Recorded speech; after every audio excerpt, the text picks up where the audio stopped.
Ya, inilah updatean komputer kayu kita.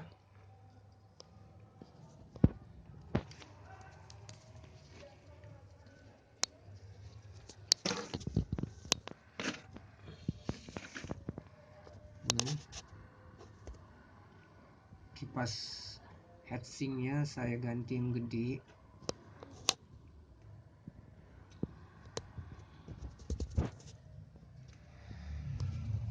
Ya, ini saya putar. Ini tampak dari belakang.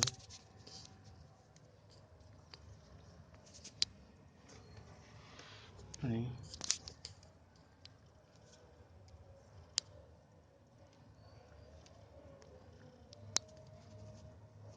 Manis ya.